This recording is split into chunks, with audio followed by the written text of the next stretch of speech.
बच्चन को कोरोना, मुंबई के नानावती अस्पताल में भर्ती। अभिषेक बच्चन भी कोरोना पॉजिटिव, नानावती अस्पताल में चल रहा है उनका भी इलाज। अमिताभ बच्चन ने ट्वीट करके संक्रमण होने की जानकारी दी, कहा मेरे संपर्क में आए सभी लोग कोरोना का टेस्ट करवाएं। अमिताभ बच्चन का ऑक्सीजन लेवल सामान्य, एक और टेस्ट की रिपोर्ट का इंतजार।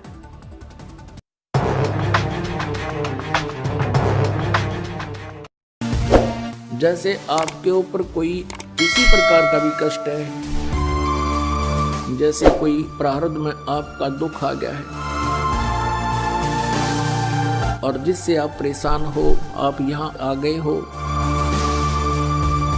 परमात्मा अपने हिसाब से आपका वो बाधा दूर करेगा। ये वो समर्थ परमात्मा है, आपको एक सेकंड में सब सुख दे सकता है। लेकिन हमारी आदत खराब है कि हम सुखी होते ही भगवान भूल जाते हैं,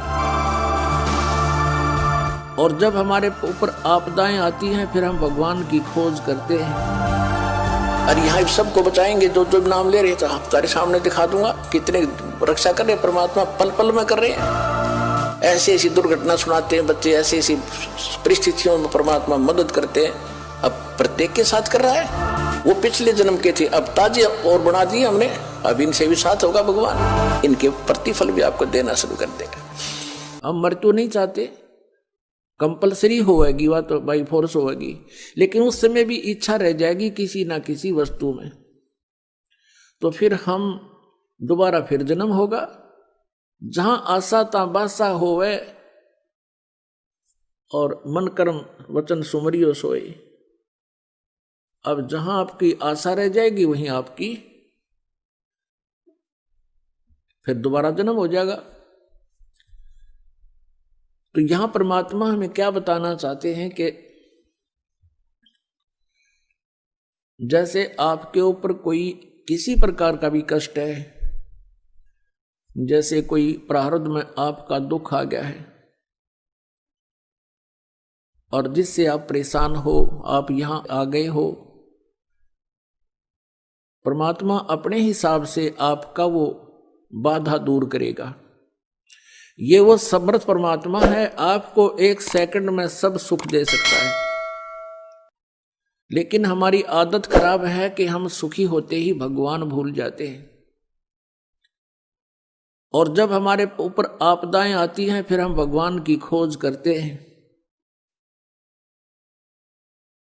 हमारी आदत बन गई है झाड़े फूंक करवाने की। हम हैबिचुअल हो गए हैं कि किसी पर कोई कष्ट हुआ, किसी ने जाके झाड़ा लगा दिया, बस झाड़ा लाने वाले को दे दिए 100 रुपये जो उसने मांगे, कुछ राहत मिल गई तो अच्छा है, नहीं तो वो अपने खुश हम अपने खुश, बस इतना काम है। लेकिन यहाँ ऐसा नहीं है। यहाँ आपका वो दीर्घ रोग काटा जाएगा जिसके लिए आपको रेगुलर ट्रीटमेंट की आवश्यकता पड़ेगी, और परमात्मा के दरबार में आने से जो इच्छाएं आपकी हैं वो तो सबतः पूर्ण होंगी। जैसे किसान गेहूं बीजता है, अपने आत्माओं आप इस तत्व ज्ञान से परिचित होजिए, इसलिए आपको रह रह कर बुलाया जाता है ताकि आपको इस ज्ञान से पूर्ण रूप से परिचित कराएं और आप फिर परमात्मा में रुचि रखें और विचलित ना हो। इसलिए आप जी को यहां बार बार बुलाया जाता है। अब परमात्मा के दरबार में आने से आपकी जो, जैसे किसान गेहूं बीजता है, उस किसान का गेहूं बीजने का उद्देश्य क्या होता है? सबसे पहला उद्देश्य तो उसका ये होता है कि मेरा परिवार भूखा ना रहे, हम भूखे ना मरे, हमारा पेट भरे। उसके बाद अब जैसे इस उद्देश्य से ही गेहूं बीजा जाता है, और फिर क्या होता है, अब गेहूं बीज दिया तो सबसे पहले उसका तना उत्पन्न होता है, फिर उसके बाली आती है और बाली में फिर गेहूं होते हैं। पहले पौधा उगता है, तो जो पौधा होता है वो भूस बनता है और बाली में जो गेहूं होते हैं वो जीवनदाता अन्न होता है। तो पुण्यात्माओं, ये परमात्मा कबीर जी की जो साधना भक्ति आपको दी जाएगी, ये आपको ऐसी होगी जैसे गेहूं बीजना उद्देश्य किसान का अपने परिवार का पोषण था और उसमें भूस तो अपने आप ही बन गया।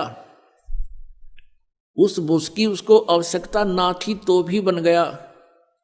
तो पुण्यात्माओं, जो इच्छाएं आप इधर उधर लिए फिरते थे महापुरुषों के पास, संतों के पास, और वो आपकी भी पूर्ण नहीं हो पा रही थी, ना हो सकती थी, क्योंकि वो संत जिस परमेश्वर की भक्ति करते हैं, जिन देवताओं की साधना करते हैं, वो संत, वो भगवान, उनके देवता आपके प्रारब्ध में परिवर्तन नहीं कर सकते, आपके ऊपर आने वाले संकट का निवारण नहीं कर सकते। और आप वहाँ धनी बनने के लिए जाते थे या किसी कष्ट निवारण के लिए जाते थे, वहाँ आपको कोई लाभ नहीं हुआ और ना ही होना था। तो जैसे किसान का उद्देश्य गेहूं बीजना अपने परिवार का पोषण था और भूस का कमरा वैसे ही भर गया, जिसकी उसको इच्छा नहीं थी लेकिन तो भी मिल गया। पहले भूसा ही तैयार होता है। तो पुण्यात्माओं, आपका उद्देश्य यहाँ पर जन्म और मृत्यु का रोग कटवाना ही होना चाहिए। आपको जो साधना दी जाएगी, उस साधना में आपकी संसारिक इच्छाएं जो आवश्यक होंगी और आपके संकट निवारण तो उस भूस की तरह अपने आप ही, ना चाहते हुए भी परमात्मा वो निवारण करेगा और धन आपको ऐसे देगा जैसे उस गेहूं के भूस तो पहले ही तैयार होना शुरू हो जाता है। अब इस बात को आप गहराई से सोचना। यदि कोई अनजान व्यक्ति गेहूं को परिपक्व ना होने दे और पशुओं के चारे के उद्देश्य से उसको कच्चे को काट काट कर चराना शुरू कर देता, खिलाना शुरू कर देता है, पशु तो पल जाएंगे, आप भूखा मरेगा फिर।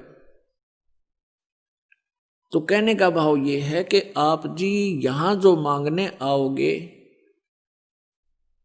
वो क्या मांगोगे? मोक्ष। आपका उद्देश्य मोक्ष हो और उस मोक्ष के साथ साथ आपको जो संसारिक सुविधाएं आपको चाहिएंगी, आपके भाग्य में ना होगा तो भी भगवान देगा। आपके भाग्य में कोई आपत्ति होगी, मालिक वो नहीं देगा। आपत्ति का अर्थ है जैसे कई बहनें आती हैं संतानों उत्पत्ति की, संतान की डिमांड करने, परमात्मा वो रजा भी उनको बख्श देता है। कई एक स्थिति ऐसी आती हैं जो परमात्मा की रजा होती है, लेकिन प्रार्थना करते हैं, आते हैं बहन बेटियां कि ऐसे ऐसे जी हमारा गर्भ गिर गया। हम उनको सांत्वना देते हैं, बेटी भक्ति करो, परमात्मा पर विश्वास रखो, फिर ठीक हो जाएगा। फिर भी वो प्रार्थना करती हैं 6 महीने साल के बाद कि जी दूसरा भी ऐसे ही खराब हो गया। तो उनको ये तत्व ज्ञान ना होने से वो बहुत विचलित हो जाते हैं और भगवान से दूर चले जाते हैं। और मान लीजिए वहां उनको कृपा हो भी जा, कोई संतान उसके ठीक ठाक उत्पन्न होगी और वो संतान उसकी दुश्मन हो जाए आगे चल के। दुश्मन कैसे हो जाते हैं? जैसे एक लड़के का विवाह हुआ, विवाह होने के बाद उस लड़के ने अपनी पत्नी को मारा पीटा दहेज के बारे में, उस लड़की ने आत्महत्या कर ली। वो माँ भी, बाप भी, बेटा भी और बहन भी सारी जेल में। अब यहाँ आप विश्वास रखना इस परमात्मा, क्योंकि हम जीव हैं, भगवान परमात्मा परमात्मा ही होता है। हम जीव संज्ञा से कुछ भी मांगते रहें वो नहीं देगा। जैसे उन बहनों के वो गर्भपात हो रहा था, वो परमात्मा का ऑपरेशन था। यदि कोई ऐसी नालायक संतान आपके भाग्य में थी, उसको निवारण कर रहे थे, भगवान को दोष नहीं होता। वो अपने हिसाब से उनको उनका जीवन संस्कार आपके संस्कार से काट रहे थे, समाप्त कर रहे थे।